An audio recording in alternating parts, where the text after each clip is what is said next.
Bonjour tout le monde, mon nom est Robert Gauthier et puis bienvenue au réseau qui s'appelle Lumière sur la prophétie biblique. Aujourd'hui, on va prendre le chapitre 6 qui est communément connu comme Daniel dans la cage au lion. Mais moi, j'ai une autre perspective en tête, là. Alors, si vous permettez, on va commencer. Et voilà. OK, Daniel, chapitre 6. Le quatrième principe du mal.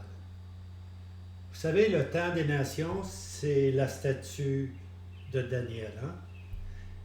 Et puis, lorsqu'on regarde la statue, à partir de la tête aux pieds, on a tout l'historique du temps des nations. Et puis, il y a 4 principes qui ont caractérisé, ou qui caractérisent encore en ce jour, le temps des nations. Ces 4 principes-là ont été démontrés dans les différents rois qui ont passé durant la période que Daniel écrivait, tout simplement. Alors ici, on va voir le 4e principe du mal. C'est le but de cette présentation-là. Alors, c'est un circuit, hein? C'est un circuit du mal. Ça commence avec la tête, puis ça va finir avec les pieds. Mais c'est une vue d'ensemble complète du temps des nations. Alors, avec le chapitre 6, nous sommes à regarder le dernier caractère de mal qui va exister dans le temps des nations.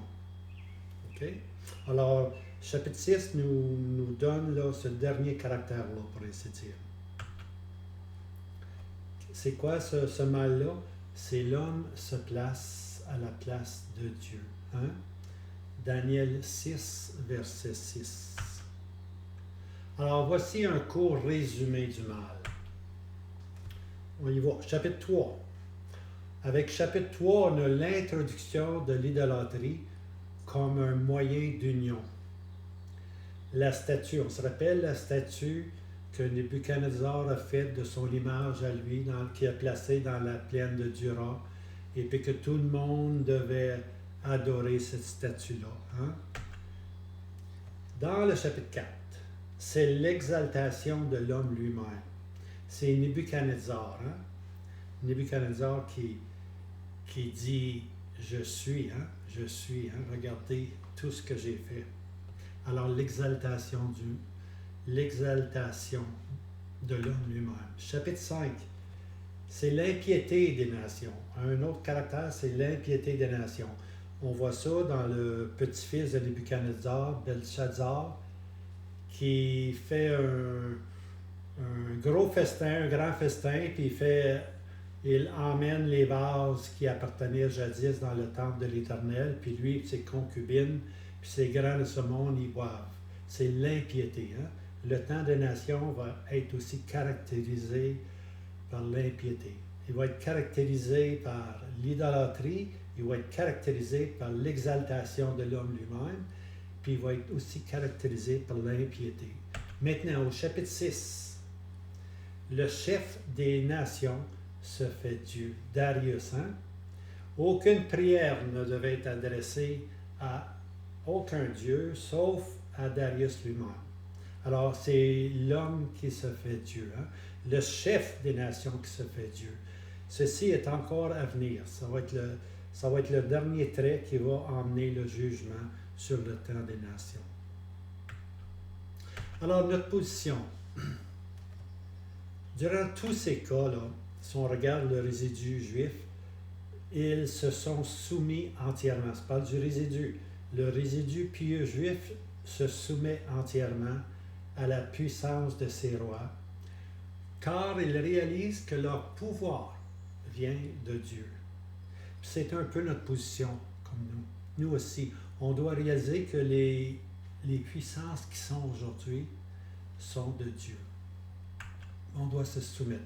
Alors, l'Épître aux Romains nous exhorte donc, Romains 13, verset 1, que toute âme se soumette aux autorités qui sont au-dessus d'elle, car il n'existe pas d'autorité si ce n'est de par Dieu.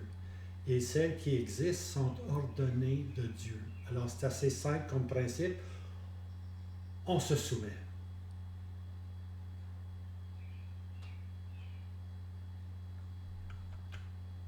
Alors, le meilleur exemple, c'est le Seigneur Jésus lui-même. Ce qui est important, là, c'est la source du pouvoir.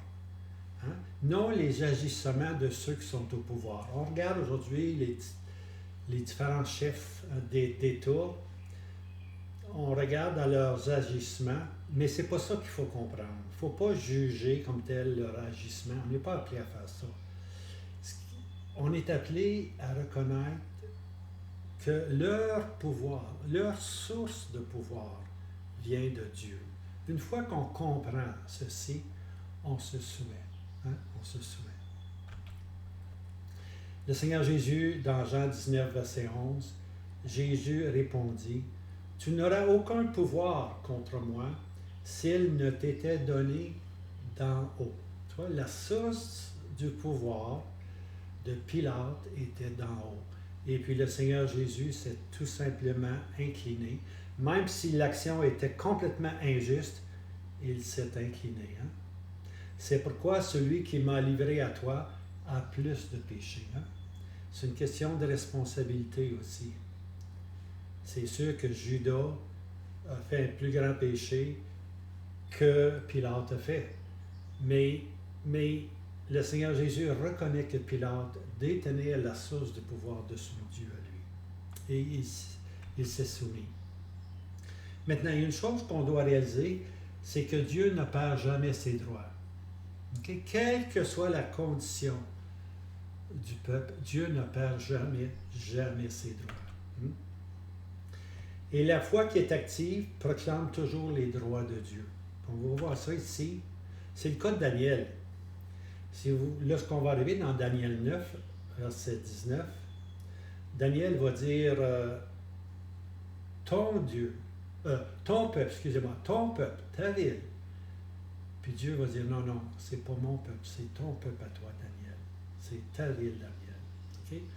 Alors, ce que Daniel faisait ici, c'est qu'il reconnaissait que c'était encore le peuple de Dieu, que Dieu avait des droits dessus, mais que dans le gouvernement de Dieu, Dieu ne pouvait plus être reconnu par eux comme étant son peuple, hein, comme étant sa ville. Il n'était ni un ni l'autre dans le gouvernement de Dieu. Alors, si un Juif a la foi dans son cœur, Dieu le reconnaît, quelles que soient les circonstances contraires. C'est ça qui est important, là. Dieu voit la foi, puis Dieu va toujours reconnaître la foi dans l'individu. Maintenant, ce que je vais dire ici est assez important. Plus Israël prend de l'importance, plus on approche le temps de la fin. Vous êtes comme moi, là, on écoute les nouvelles, puis on voit ce qui se passe, là, les attaques, et puis la publicité qui se fait. Israël est de nouveau là, à l'avant-garde, pour ainsi dire. Israël est mise en avant. Alors, plus Israël prend de l'importance, plus on est près, hein, des temps de la fin.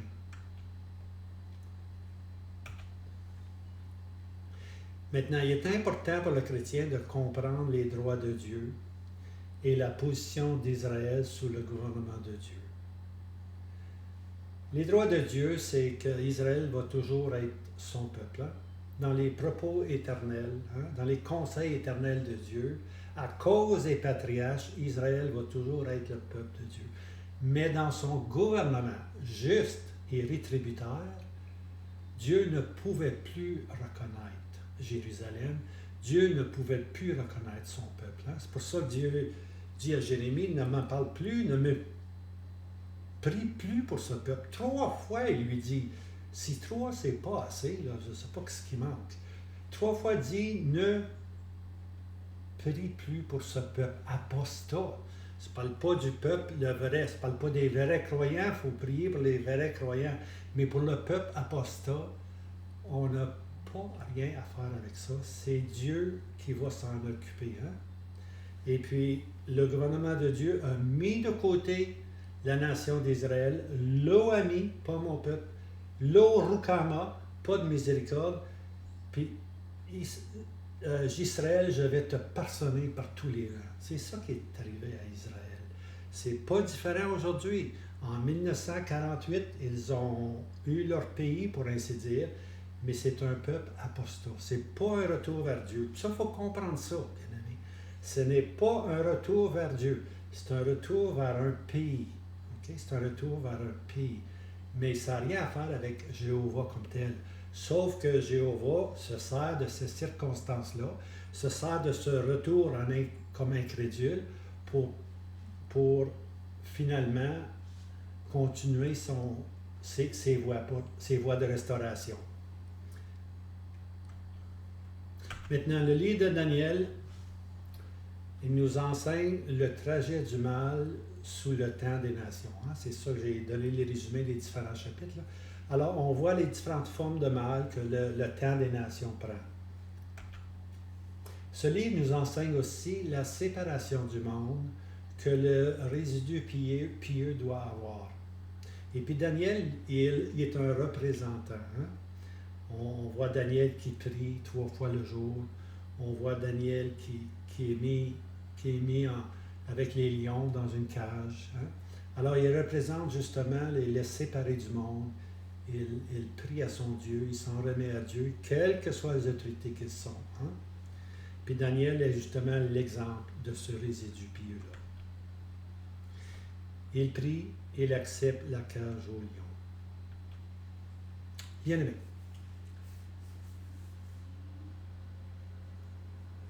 Le plus grand danger pour le croyant, c'est le monde.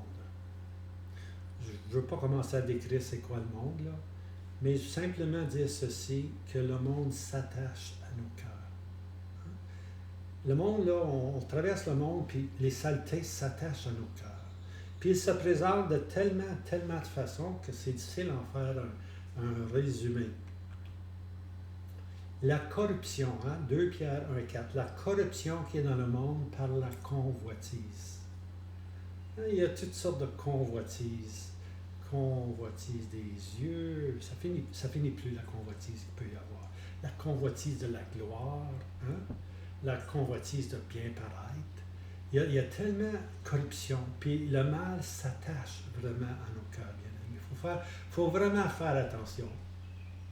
Alors, il est difficile de détailler les principes du monde qui nous guette. Pour un, c'est de bien paraître.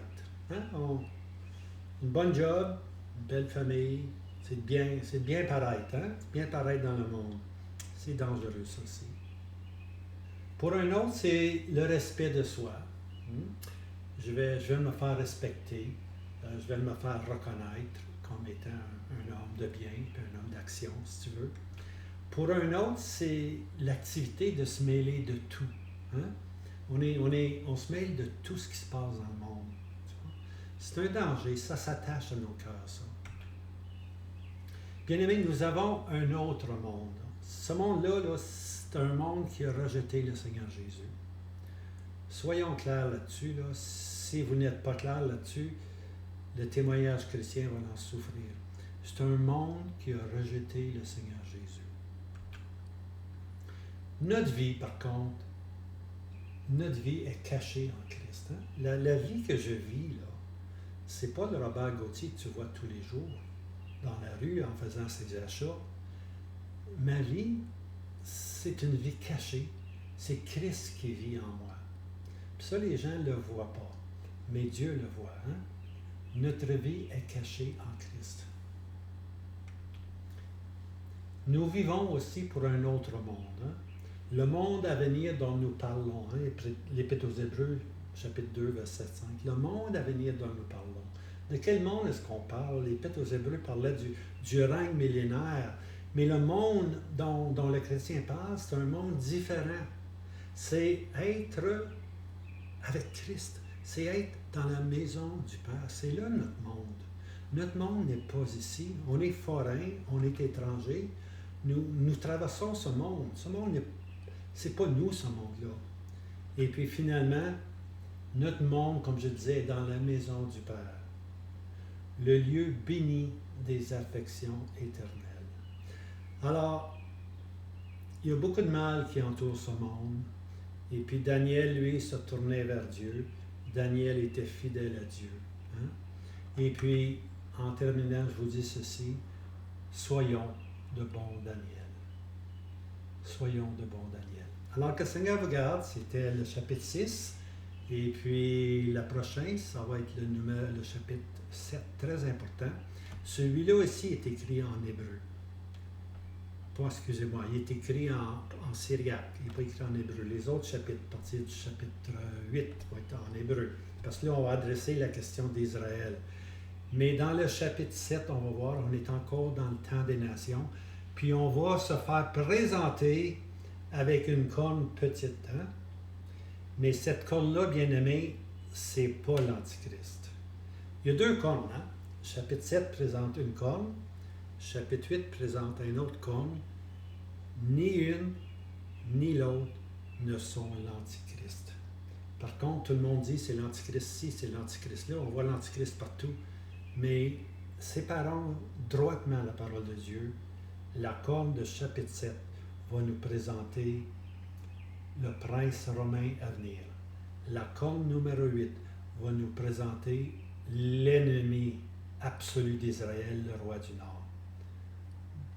Deux leaders, pour ainsi dire, ni un ni l'autre, je le répète, est l'Antichrist. Alors, je vous laisse avec ceci, que le Seigneur vous garde. Passez une bonne semaine. À bientôt. Soyons de bons Daniel.